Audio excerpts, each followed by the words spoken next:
We are live on the SideQuest. Nerd alert, nerd alert. Hello. Hello. I'm just fading that out right now. That was good. Good music. Keep it rocking. Keep it rocking. Welcome to SideQuest, your weekly journey into the wonderful world of video games, video game culture, and us geeks who like such things. I'm one of your intrepid hosts, Dolly Demowski. That's my name right there. Joining me, this wonderful young lad, J Holder. Oh, look at that. Wearing that lovely shirt. Beautiful shirt. Beautiful shirt. What does the back say on your shirt? It says, I don't know if I can even see it on there, but it does say It says, Best Gamer Alive. Best Gamer Alive? JJ, where could you get a shirt like that? I don't know. It just... SideQuesting.com. You can get it at SideQuesting.com. Maybe. I got to post the link up. I was going to say, that's... I had to have you send me the link to order it. Yeah, I know I had it up there, but oh well, I'll get it up there again. I think I was messing around with some stuff in the sidebar and it disappeared. I'll get it up there. I'll get it up there tonight. Hello, everybody. Welcome to the show. Fun fact, Dolly puts on a hat for the show, but not out in public. This is correct. I met up with the one, the only Exaggeramoose, and I'm explaining in a second the special gifts, plural, that he gave me. They're wonderful gifts. But I do want to give a shout out, first and foremost, to all our lovely viewers, everybody in the Discord. Thank you to everybody that watch us on youtube.com/SideQuestingTV, twitch.com/SideQuestingTV, SideQuesting.com, and then SideQuesting.com on Blue Sky, SideQuesting over at Twitter. Thank you to the Patreon members. Y'all are wonderful. Thank you to the executive level Patreon member, Punk Defied, PUNKDEFIED. Find them on the socials. Thank you to the producers, Stefan Swanlin, Zero the Prototype, Jeff Grubb, and Exaggeramoose, exogenous, as I like to say, who I bumped into today, messaged me earlier and said, hey, I'm picking up a car in your neck of the woods. Where are you? Come meet me. I'm like, oh crap. I was running around from Kohl's to Michael's to Walmart, picking up a couple things. I had gift cards. So $30. I got the digital version of that too. That's it was for $30. Well, I mean, $30 out of my pocket. I had like $10 in store credit already. Well, $30 was the Walmart price, and I think I it's $40 on the eShop right now. Is that what it is? Yeah. I had like the great thing about this time of year is I get all these birthday coupons, that float my way, and I've birthday points at stuff at things, and so I use those, and I accrue like gift cards. Like I got a $10 gift card from Cold Stone and like $5 from Subway or whatever. And there are places online where you can actually transfer these gift cards over and they will give you cash or transfer it to another gift card. So I've done those. So I took all my birthday coupons that I had, $5 here, $2 there, $5 gift card, whatever, other gift cards. And I got that. And I got this. So gonna give, I have Red Dead Redemption for the PS4. You gotta wait next week because that's why I'm waiting. The Switch 2 update. I got it specifically for that reason. It's a free upgrade, so I figured I've heard. I love that game. Yeah, I've heard good things from you about this game. Ubisoft's last game. Cool thing about that game is that I played it. I started playing it a lot on the PS5. And it went on sale on the Switch, and it supports cloud saves. Oh, nice! So the progress I made on the PS5 version, it automatically goes to the Switch 2 version. So cool. I didn't lose any progress. So that works perfect. That's brilliant. Brilliant. And I didn't have the DLC, and this does. So that's right. Yeah, it has. Oh, it's just it just worked out perfectly. I like that. That's cool. Yeah, edition or gold edition. Anyways, Exaggeramoose. They shouldn't call it They shouldn't call it Gold Edition. It should be Beskar Edition. Yeah, there you go. Yeah, that's right. Yeah, Beskar Edition. I like that.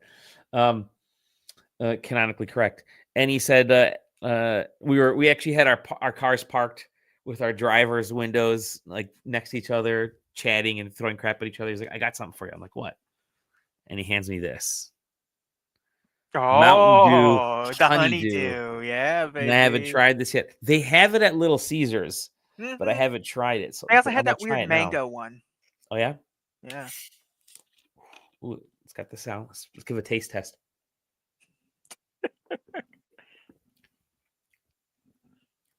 This is not bad because it's not like the typical overly punchy Mountain Dew, which is what I like. Okay, that's good. I like it. This is actually very smooth. Perfect for the evening. Well, I actually really like that. Yeah, there's definitely just a small amount of caffeine in Mountain Dew. Yeah. Definitely not one of the most caffeinated beverages. Not totally not at all. And then he's like, I got one more for you. The old Pitch Black, baby. Holy So smokes. I will save this because I don't want to cross streams.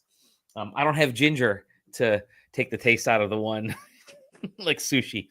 But thank you, Exagger Moose. Very, very kind of you for setting that up. So good. Good times. Pitch Black from Poland. They don't make it here right now, but they still make it. Yeah. This came over in the war. Yeah. I'm just kidding. Yeah. It is. It's all written in Polish too, which is great. It's all great. Yeah. Polish refugee. Napoj gazowany o smaku cytrusowym wingronowym. Okay, I'll stop. Don't I know it, brother?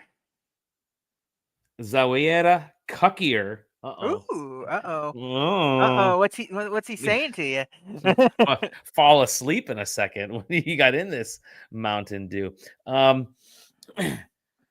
I mean, we had our last was it Thursday, Wednesday? I don't even know what day it was last week. We had our show, and it's been a few days, and I figured let's do something real quick. I got like one review game and another game to talk about. I've actually got some cards to open, Magic the Gathering, because I'm in the clean out process. I like this time of year because I take all the junk that I've accrued over the year, and now for a while, a lot of the junk that I've been accruing, all the geek stuff, Legos and toys and crap and games, and I'm just throwing stuff up on Marketplace. So Marketplace is through this weekend, and then it goes up on. I don't want to put it up on eBay because they do get you with the fees on certain things. But I have sold stuff on eBay, but then they come at you with the fees. So we'll see. But yeah, I want to just get rid of a bunch of stuff. So. And I opened up a bag that I had from Summer Game Fest, and they handed out Magic the Gathering cards to us, including the foundations, just like the Jumpstart booster, nothing special. But I like the Tarkir, so I'm going to open up one or two of these Tarkir packs. So, anywho, let's talk about a little bit of the news, and there are a couple stories that I found that I deemed worthy of us chatting about. And one was, hey, you know how Microsoft has been having problems with pricing and prices go up. Yeah. I don't know. I thought it was as affordable as ever. As affordable as ever. Luckily for us, they no longer have any more prices going up on anything, right? Cool. Right. Finally. Cool. Oh, wait, wrong. They didn't plan it all. Xbox was reportedly warning of yet another potential price increase. And this is the global. There's DRAM shortages going on right now. Thank you to AI, jacking up things yet again. And so prices are going to go up very likely on certain things, even like SD cards and a bunch of other things. Like expect certain. I don't want to be overly mean when I say this, but it's not like there aren't thousands of these already on shelves that nobody's buying. Right. So, like, the RAM shortage is going to just be more of an excuse than anything for the most part. Yeah, no, it's like what's interesting is you look at what Sony did Sony dropped $100 off the price for Black Friday for their PS5, and they've been Putting it raising the prices. They're like, Yeah, I hey, was by like, the way, putting it back to normal yeah, price, yeah, essentially. back to normal. Microsoft should kind of consider doing something like this. More They don't so, care. It as I say, if they cared, Yeah. they would do this, and they would actually. I would have them if I was Microsoft. I drop it below the price that it was at before, considerably, because you just got to get these things off the shelves, man. Just get them out there. But I think part of the problem is they can't get them out there because they got nothing else in the pipeline. Yeah.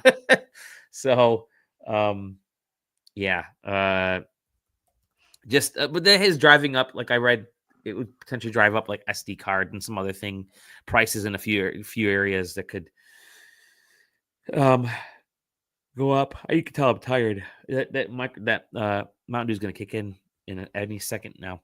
But yeah, it's just another Microsoft good old fun time. Do you need a 5-hour energy, Dally? Do I need a 5-hour? See, I shouldn't, because I'm supposed to go to the parade in Detroit tomorrow morning, and we got to leave the house like 6:15, and it'll be like below freezing to get down there. Well, I got to leave the house 6:15. There'll still be people here, but a couple of us are heading down, and I'm like, I don't really want to do that. There's an easy solution to that. Don't go. Watch it on TV. No, another 5-hour energy app. Well, I will do that in the morning for sure. Thank you to our friends at 5-Hour Energy for supplying me with the method of making it to the Great. Yeah. Anywho, so back to DRAM. Yeah. My stage name. Big DRAM. Big DRAM energy. I like this picture of yeah. It's perfect. I got you guys. So there's nothing you can do about it either. Yeah.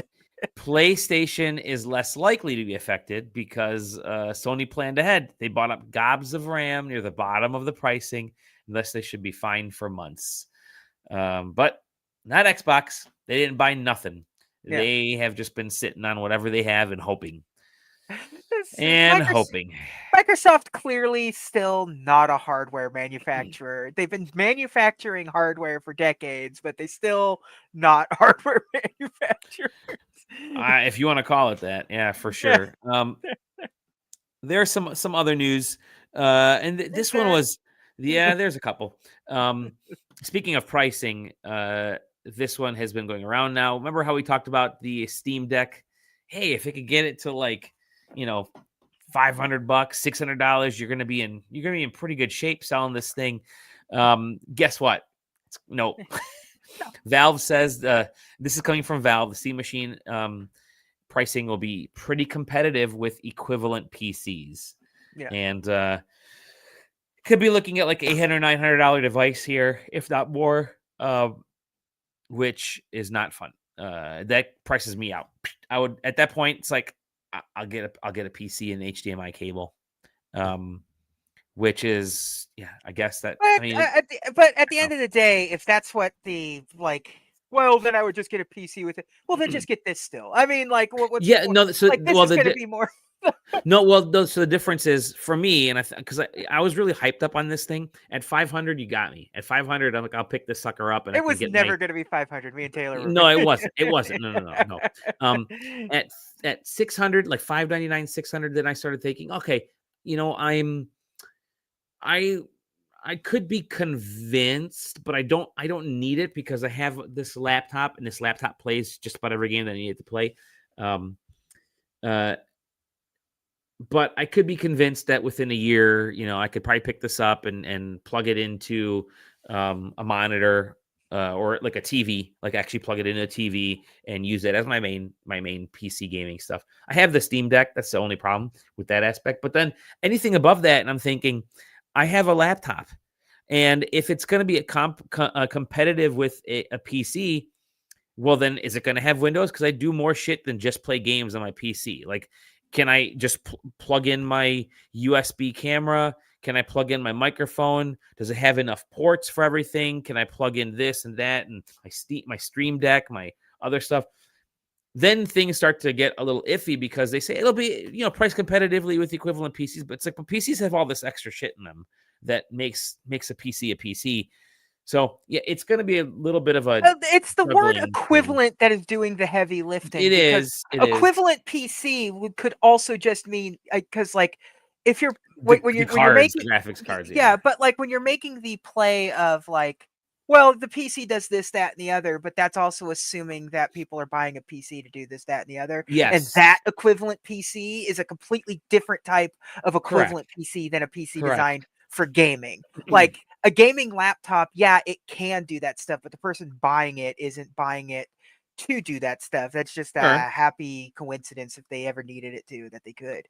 Yeah, I think it would be insane to think that this thing doesn't do all of the different ports and what have you for your Sure. for all the stuff you need to do. It's the word equivalent is doing most of the heavy lifting because it's vague enough to where it could mean anything. I think what you're going the Steam this box is big pull is going to be what the pull of a lot of consoles are, where it's one SKU. You're going to plug it in and it is what it is. It's like the Steam Deck. It is very obvious what will work, Mhm. what probably will work, what might work, and what won't work. Yeah. They're very clear and open about it. You go to Indiana Jones, it says this is not going to run on it and ain't ever going to run on it. You know, it's like Doom the Dark Ages and stuff like that. Yep. So and I'm sure this is going to run pretty much exactly the same way. And that's where the big, because this is definitely something that it may cost a lot of money, but to not have to think about anything is worth a lot of money to people. So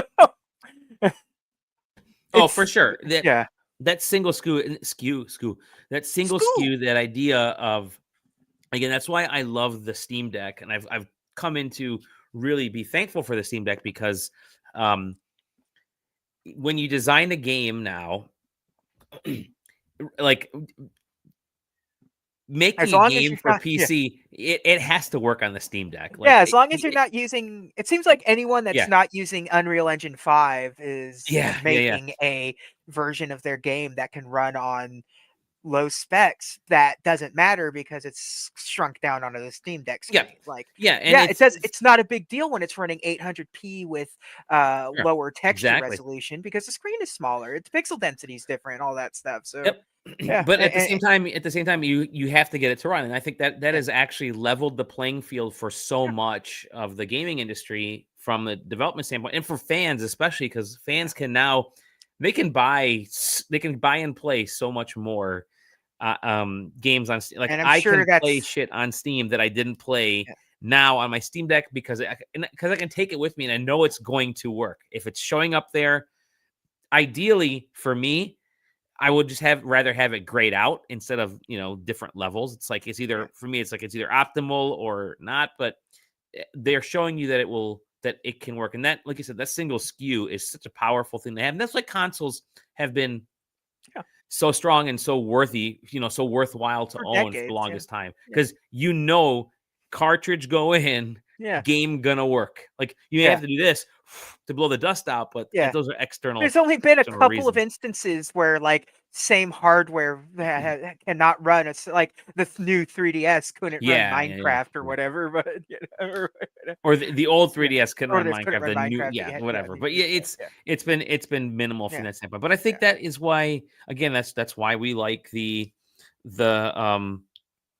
push towards a single SKU. And if that can do the same thing for PC gaming, I think that's terrific. Again, I've walked myself back off the ledge. The price, I think, was a definite impact point for me. I love the ability to, like, folks are going to tinker with this like crazy. I think it's awesome. I mean, you're already seeing, like, the very first thing we saw was the Portal Cube, like the day of the launch, that somebody probably punched into AI. Dbrand punched it into AI and said, "Make Portal Cube version of this." But I think, like, the fact that folks and Valve is very open to people tinkering with this, it's still going to make it a success. Now, granted, it has all the accoutrements of a console. It will not sell. It won't even sell as much as the Xbox Series X yeah, because it's not a true console. It's still a yeah, PC, which is okay. because that's what Valve is going for. Valve's not even going to sell this in stores. Valve's selling this through Steam and through Steam only for now. So well, think about like the Steam Deck, so much of their sales, I assume, of people who don't pay attention to the news cycle online and stuff. The thing is, when you boot up Steam, which everyone uses, it's always right there. Yeah. Like you go to what's the best selling things on Steam right now, and Steam Deck always somehow is the number one seller on it's wild because it's always somehow the number one seller, but then that to me means like, so there haven't been like anything that sold 3 or 4 million copies on Steam. Yeah. Well, and also which is weird, well, and also like it may just go number one seller based on dollars, not sales. Exactly. And when that's it's $500. Yeah. But no, regardless, I mean, it Valve knows who their target audience is. Yeah. And they will, people who want to continue to work within the Steam ecosystem, which I think is most of us, are the buyer for things like these. Again, I think this one, pricing wise on this, is going to, I think this is, I'm you know what, I can't say. I'm very curious to see how this sells over a year or two, like what the pace is compared to a Steam Deck. Like that's the comparison I want to see. I don't want to see this versus a console because there is no comparison there. Give me this versus Steam Deck, because I think that'll tell you who the buyer is and what the buyers gravitate. I hope this sells well enough to where it starts making even more publishers realize that, hey, maybe we should give some more leeway into minimum system requirements. And I think one of the biggest turnoffs for PC gaming for me is that you're constantly being it's constantly being shoved in your face that this is what a game should look like. Do you have a $15,000 computer to run a game like this? No, you don't. But this is what the games should look like. If your game doesn't look like this, don't even bother. And I'm sitting there going, sales my laptop is 5 years old. I can't afford to get another, $2,000 laptop or whatever. And I don't want to keep upgrading every year because I don't use my computer like that. I use it for everything. I have an Excel sheet open, and I'm streaming, and I have Steam open. Like that's my general thing. So, but like, I want gaming developers, and this is where Nintendo knows what they're doing. And Nintendo's like, we're gonna give you what works. You're gonna have the Pokemon Company every once in a while, but for the most part, we're gonna give you something that works every time. And I think every company needs to go that console route, that single SKU route, is to say everything will work on this. If you're bumping the stats up, then it's actually beyond our scope. But the player, if you're bumping the stats up, it's beyond our scope. This level should work on everything, whether it's Steam Deck, whether it's Steam Machine, or whatever. You play it on the Steam Machine, it's going to all look at this level and run at this level perfectly fine. You boot the same thing on Steam Deck, it will all work at this certain level every time, automatically. We got to get to that point. This is where actual AI. But like, it's Alan funny Iverson. to watch. It's funny to watch everybody scramble to like make a version work on the Switch too, but that same energy cannot be asked for PC gaming. It's funny because it's difficult because each one of us in Team SideQuesting have different levels of CPU power on our computers. Like every single one of us. Zach comes in and he'll post certain things in the Discord, and then Taylor will come in and say, yeah, dog, I got the 9050 version. You're only on the 8020 version. And I'm like, those are all numbers to me. Is there a look good and run good version? Because that's the only one that's really all we should be talking about. What are you running? Laptop that I bought at Best Buy in 2020. That's what I have. I have a laptop that I bought at Best Buy in 2020. And Lenovo Legion. Mine's an MSI. You know what? I got a good deal on it. But I think you have to democratize it. You have to make PC gaming more accessible. because it's not it's not accessible, it's not intuitive. There is a big gate in front of it. Hopefully what we're saying is something like this will do that, because it'll help scale things back and get folks to be like, all right, this is whatever you buy on this is what it's going to look like and what's going to run. It's going to be fantastic and run every time. And everybody who has one of these is going to be good. Zero says, I have heard Muggles talking about the Steam machine. That's where Muggles. Folks are a bit more plugged in now. The market can be a little bit more complex. There's already companies working on iterations of their own machine like this. They're not Steam machines, but they are machines of Steam. You better believe that, like, I'm just now, Legion and all the others. Yeah. I just, the ridiculousness of this image of having a classic like 50s cartoon fish bowl with fish in it, yeah, is very silly. It is. A couple more quick little stories here. This one's wild. So there is a developer, the developer of Saturnalia, and they were the ones that sent us that wild like mask giveaway. Yeah, that you didn't know how to game in it until you gave it away. I didn't know I had a game in it until I gave it away. I actually had the game on the game. They sent me a Steam copy. I didn't realize that this physical copy had the game in it. Listen, modern games, physical games, this collector's editions don't come with the game anymore for some reason. Anywho, that company, Santa Ragione, said it's going to be difficult for them to stay solvent. They've been developing this game called Horses, and it was, it's controversial from the standpoint of the subject matter is meant to. If you played Saturnalia, if you played some of their projects, like they are thinking games in terms of they want to, evoke very specific emotions and get you into specific aspects and understand situations that people go through. They're good, challenging experiences from that standpoint. It's like watching an Ari Aster, and it's like watching a Robert Eggers film, and Robert Eggers, whatever. It's like watching a good horror movie that makes you think. I watched The Witch last night, and this is it. So they're at the risk of shutting down because Steam will not carry Horses. Steam actually came back, and Valve came back and said, we reviewed it the first time, didn't meet our standards, so we don't know why they're freaking out now. They've known it for a couple years now, blah, blah. The studio is going to be releasing it on Epic Game Store, GOG, Itch, and Humble on December 2nd. That's this week. That's on Tuesday. The farm's horses are actually, this is Engadget, actually naked human adults who are wearing horse masks.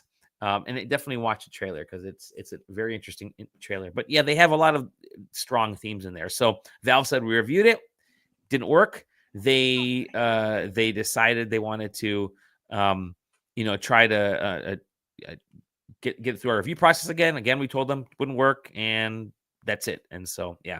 I don't understand Valve's stuff. There's so many porn games on there. Like, there's a lot of porn games on Valve. And tasteless porn games. Yeah. There's so much hentai on Steam that's insane. So, I mean, this is a great, this is a story, like a mouthwashing, according to Valve. Mouthwashing probably wouldn't be allowed, wouldn't fit in their guidelines because of some of the themes that it tackles. It's just sad that I haven't played this game. All I've done is seen the trailer, so that's all I know of it. Outlast has a significant scene of you chained to a bed as a guy starts mutilating your genitals, in first person POV. It is it's a weird thing from their standpoint. So I'm not sure where they're, they provided context. It's banned from Steam. And so anyways, the studio says we don't know how we're going to survive without Steam.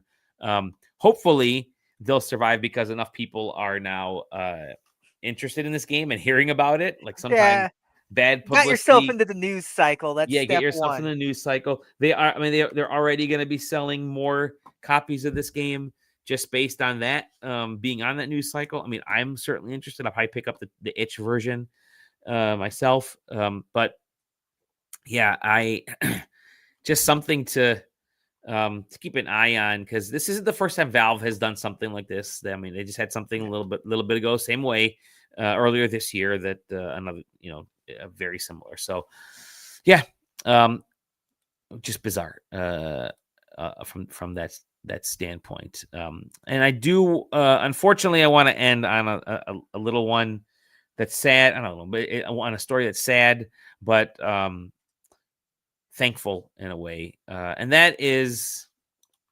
Trailblazing Interplay co-founder. We didn't get a chance to mention this last week. I think we recorded right after this news broke. So it's still kind of fresh in our minds. But Rebecca Heineman, just a wonderful human being from everything I've heard. I've never crossed paths with her, but she was involved in so much of gaming, from studio founding to development to storytelling to getting more inclusive aspects of gaming out there, getting more people to play games. I think was something that she was able to accomplish throughout her years. And she passed away last week of cancer. Unfortunately, we lost her. So sad news. And I mean, if you followed, I mean, she obviously she knew it was coming. She was remaining hopeful that something was happening. If everybody else was hopeful, when she kind of posted last week or so that the doctors gave her like 1 to 4 days, ended up being essentially that day, or within a day that we lost her. But everything, you can't find anything negative to say. I mean, they were such a good, pure-hearted person that wanted to get love out there and get people interested in gaming. And I think that's just an awesome Bard's thing. Tale, baby. Yeah. So many good things. I mean, people came out of the woodwork, and out of everywhere to give tributes. And I think that's important. I think, hate to say you don't know what you got till it's gone. People knew. Rebecca was there. She had been in our minds. Again, I unfortunately never had a chance to meet her, but I think it's just a good reminder that there are some great people out there, and everybody deserves love and appreciation. And anyways, keep her family and her friends and everybody else and the whole gaming industry in your thoughts. So, speaking of games, let's get into games, because I've got a couple games that I have been playing. And one is a review game. The interesting thing about this review game is that we've covered it. We've covered it twice. And not only did we cover it twice, we covered the third iteration of it, and now we're covering the fourth iteration of this game. So the game I'm talking about is Hello Kitty Island Adventure. It is now on the Switch 2. And let me hide the comments here. And I'm going to say this, that this is Hello Kitty Island Adventure on the Switch 2. This is the best version of the game. It's on everything now. I mean, it came out for PS4, PS5. It was already on the Switch. I reviewed on the Switch. Sam reviewed it on the PS5. It's been out on iOS before that. And now they sent me the Switch 2 code at the tail end of last week, and I was able to pick up right where I'd left off. And I will say this, it looks so much better. I compared it on the Switch and the Switch 2.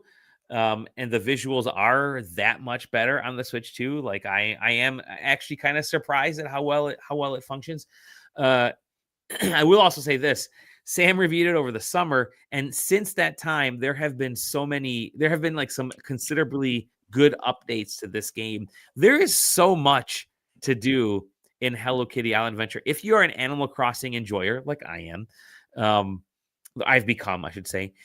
This is right in that alley because of the not just the kind of the animal town collection aspect of it, but because there's actually like fun action things to do in the game. There are daily tasks that are more than just pulling weeds. Like you go out there and you're going to have to collect certain things. You're going to have to talk to certain people. You're going to have to run around. You're going to have to do mazes. You're going to have to do enough stuff where it's actually kind of fun. I mean, you're seeing in this trailer, there are actually surprising amount of things to do in this game. So yeah, and there's tons of content. Like you can easily spend like 40 plus hours just going through the main part of the game and clearing all that. And then you have all the daily stuff. And yeah, surprising. Again, Hello Kitty Island Adventure. It's the same game, but now it runs really well. It runs so well on the Switch too. So yeah, hey, if you've played it, play it. Great. If you haven't, you may want to check it out. I think it's probably on sale right now. Get for the upgraded version, and you can get that little upgrade path from the Switch to the Switch 2. It's an enjoyable adventure. Definitely worth it. Yeehaw. Another game I've been playing, not a review game. JJ, I don't think you've been playing this game. We haven't yet. It's called Kirby Air Riders. And I'm going to say this. I was hesitant at first. I was excited when I first heard about this game because I thought, oh, cool. We can, finally got a new Kirby Air Riders game. I hardly remember playing that first game on the GameCube.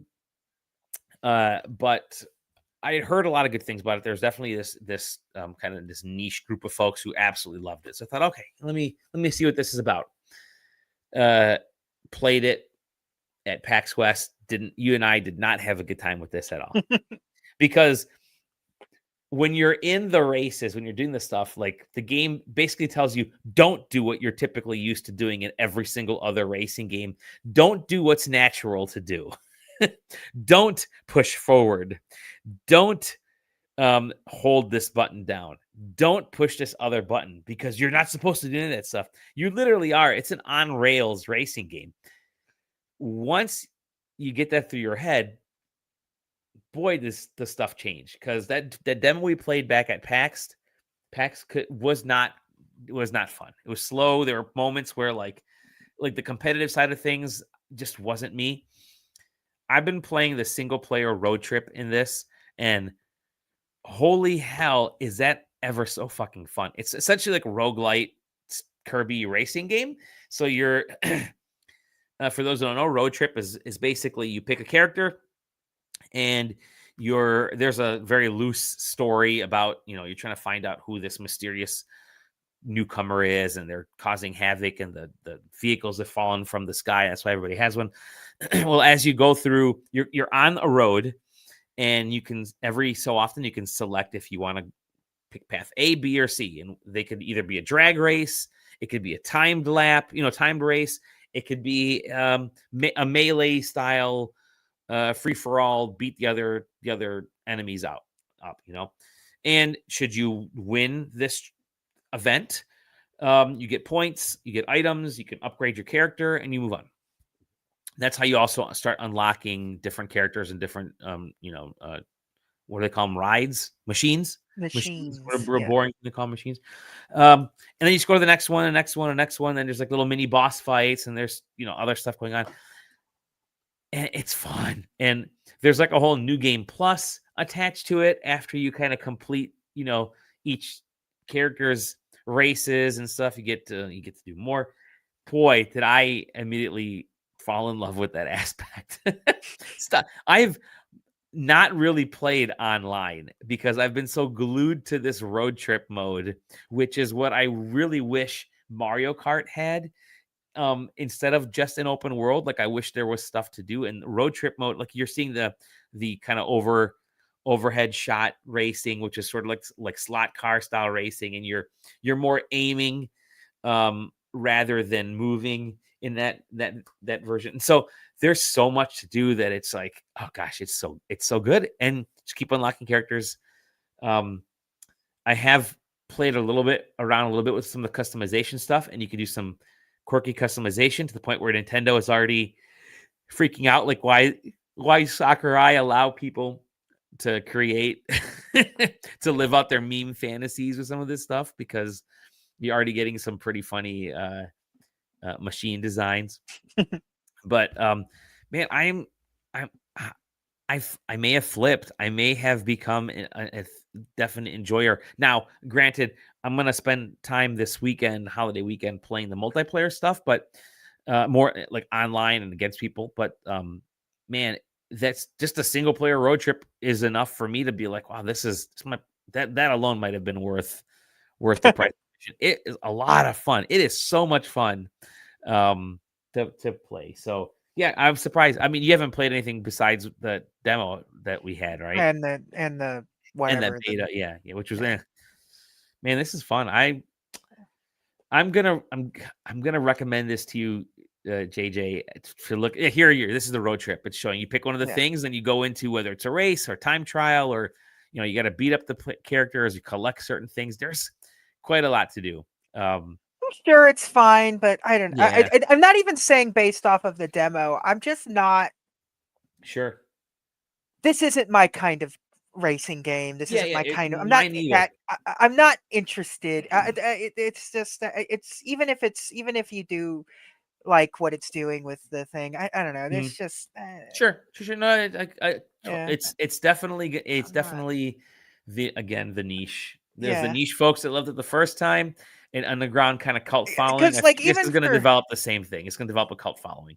Because like here's where I'm at right now. Like the open world stuff, obviously in Mario Kart World, nobody really cared too much about. Yeah. I never even really interacted it with that much. I just want to race. Yep. And that's just kind of where my soul is in Mario Kart. So like the open world stuff not being good doesn't matter to me because I just want to race. And even then, I haven't touched Mario Kart World in probably 2 months now. Okay. I've got other like every couple weeks. You got just other stuff to play. Yeah. But at the same time, like I have a couple of other racing games on my Switch too. Like I don't know what Neo, it is. Fast Racing Neo, other yeah. Sure. or even the Fast Racing Neo is that game's better than Mario Kart World as far as sure. Everybody says that. I've always liked Wipeout games, so it works out. But even like I have Need for Speed, Hot Pursuit or whatever the hell remastered on there, and I absolutely just love playing that game. And it's just burnout. But you pick your track, you pick how you want to play it, and move on with your life and just race. I just want to race. And Nintendo, like, I wish Nintendo had like just a normal ass racing franchise again. Like My Kingdom for an F-Zero game. It doesn't need to be crazy. Yeah. Just give me a racing game. I don't need bells and whistles. I think now that we've had two, I think we're not getting any new racing games. No, there's no. This is it. F-Zero one. I got F-Zero GX on GameCube online, and that's all I'm gonna get, and I'm okay with that because I still did because other people are making those games. Sonic Cross Worlds is a good racing game. Sure. It's incredibly good. Like Sega's always going to be making good racing games for other platforms. So I'm not hurting. So like the Kirby game, I mean, it'll be one of those things like I'll throw it on if you want to get me a gift, get me the Kirby game. But like I Metroid's out next week, and that's there's no time for racing. I've got a motorcycle to cruise on. Extreme G5 would be lovely. Yes, I agree. Extreme G. Gosh, I wish they would just make Wipeout games again. Like they stopped making Wipeout games. Like, they made that good one for the PlayStation 3 that they remastered for the PlayStation 4, and then they remastered it again for VR, and then they gave up on Wipeout. It's a bummer. And I've been playing Ball Pit. I've been playing Dragon Quest 1 and 2. I'm finally on to Dragon Quest 2. I will say this about Dragon Quest 1 HD2D remake. Boy, once you finally get through that game, holy cow, did they add a lot of story content. It often feels like a completely different game. Like it's wild that it feels like a completely very well done by Square Enix to just completely change what that original game is, because that original game was basic. Obviously, it was the first sort of true RPG. There Like, was no There's blueprint for what a Dragon Quest game was. No blueprint. So. But this has there's fairies in this. There's like dwarves. There's heroic things. You can actually have one of the things about the game in the original was that you can rescue the princess who's being held by a green dragon for some reason. You can rescue her, and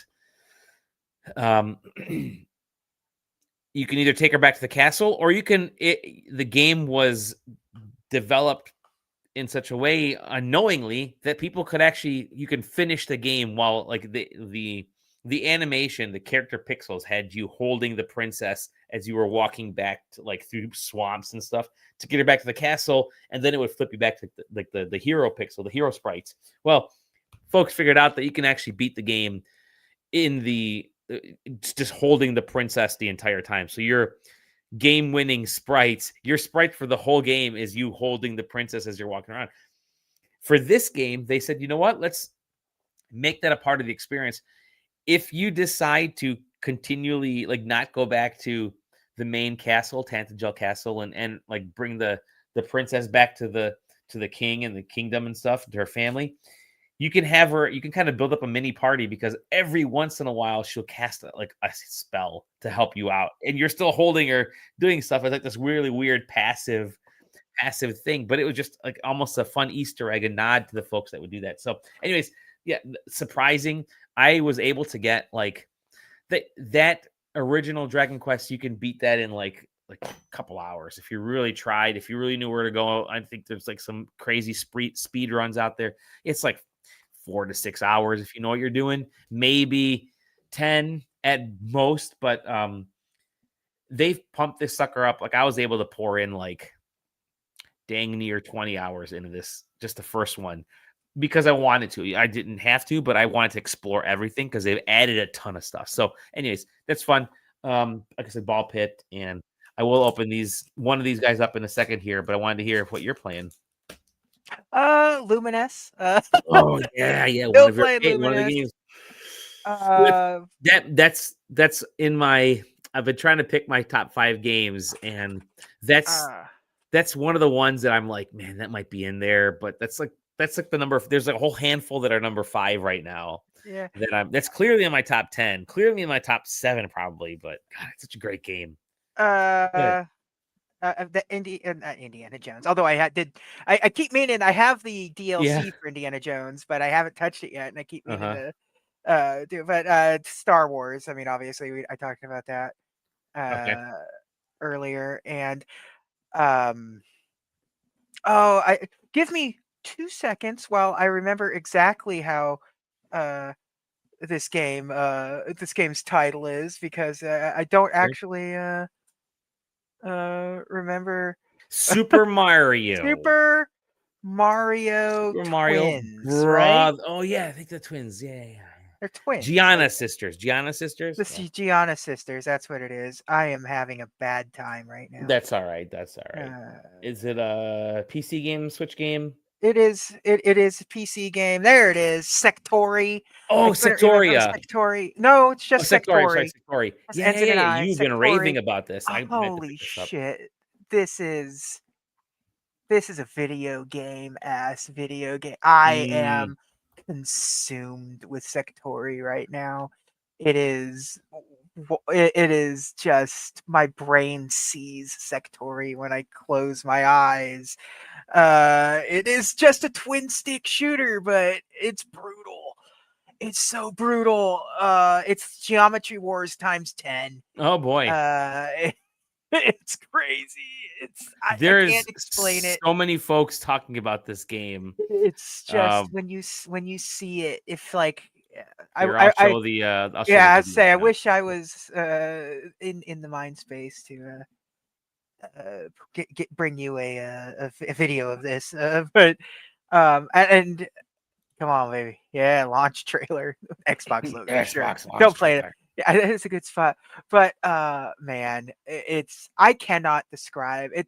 There's a lot of moving parts to this. Mhm. I cannot describe it accurately to make it seem comprehensible, but the tutorial does a good job at sort of teaching you what all of the little shit that's going on on these Mhm. screen is doing. But it says relentless, and yes, it is relentless. And it's a roguelike in its own little way because like you're getting upgrades in your run, Hmm. and then when you lose, you kind of lose them all and start over, and then you kind of get the good thing. You need the sort of the stuff that you're collecting throughout the little Hmm. pips that you collect go towards like different upgrades. You can see it in that top corner of the screen there where it Mhm. says blaster, Mr. Shield.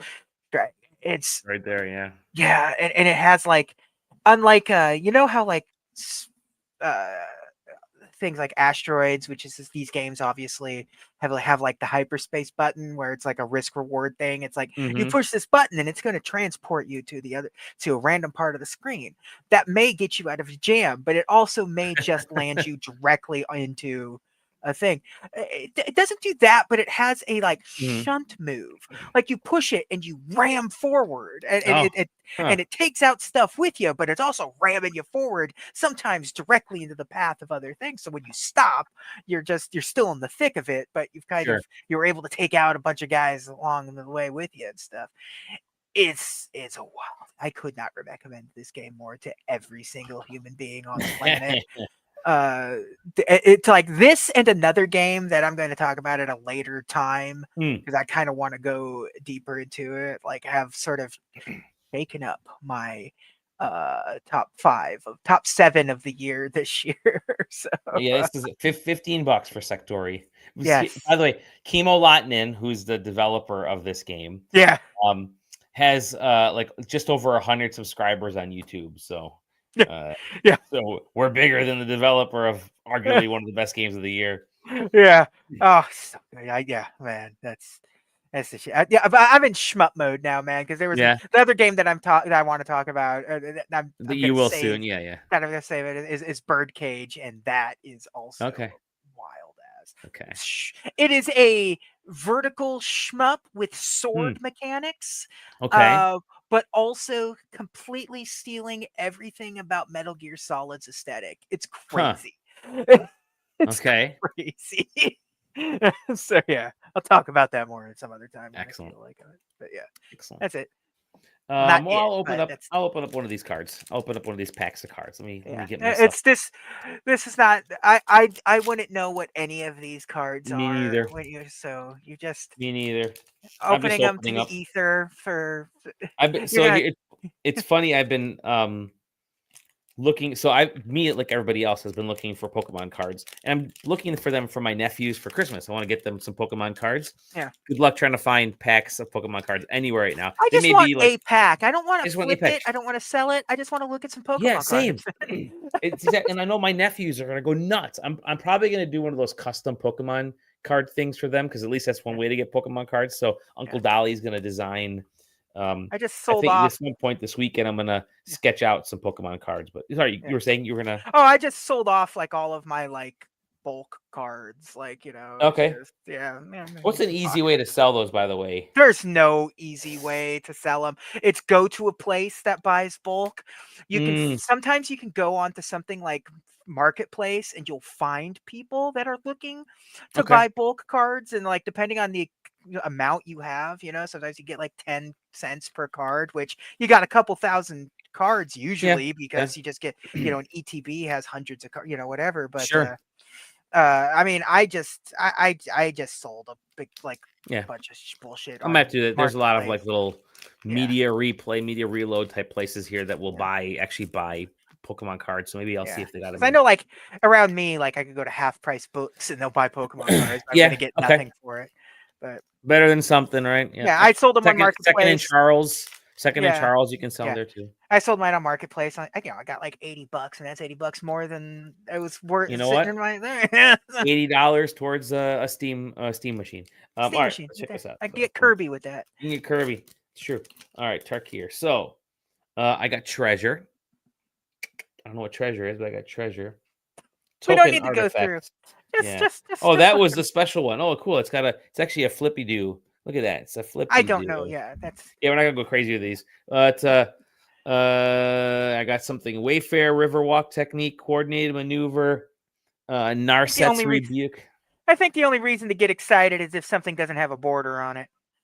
Let's see, anything doesn't have a border. Oh, here we go. Oh, yeah, borderless.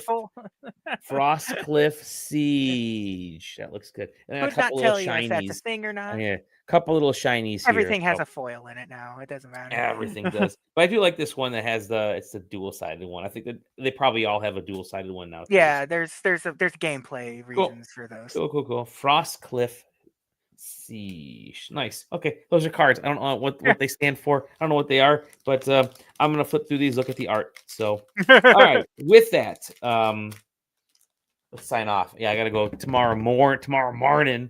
Head over to the let's make us we'll make it smaller. Head over to the, you'll see my butt freezing at the $3 parade.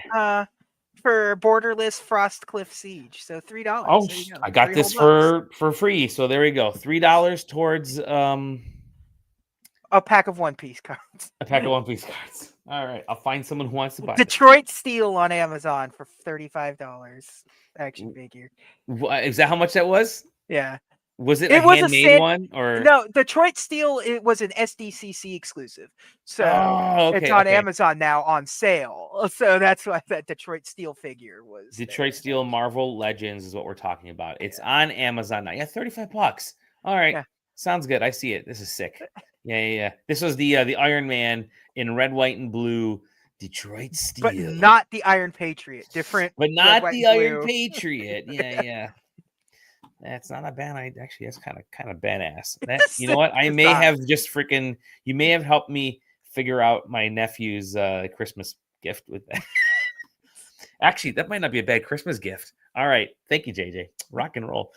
With that said, SideQuesting.com, SideQuesting TV on YouTube and Twitch. Hop into the Discord and on SideQuesting.com and just join us, chat. We got our Secret Santa draws taken, the pairings, so I'm excited for that. Yeah, it should be a fun time. It's going to be real good over the next month and a half. We got to figure out when we're going to do our Christmas party. We always do our SideQuesting Christmas party. Patreon folks will have the opportunity to we're figuring it out now how to get them to interact in our SideQuesting office Christmas party. So that'll be a lot of fun. Yeah, good times. Stay tuned for a cool little project that JJ and I are working on. Now that I actually have free time, I've started doodling on some stuff. JJ, we'll chat after. So with that, see y'all on the next episode of SideQuest. Gobble gobble. Goodbye. Take care.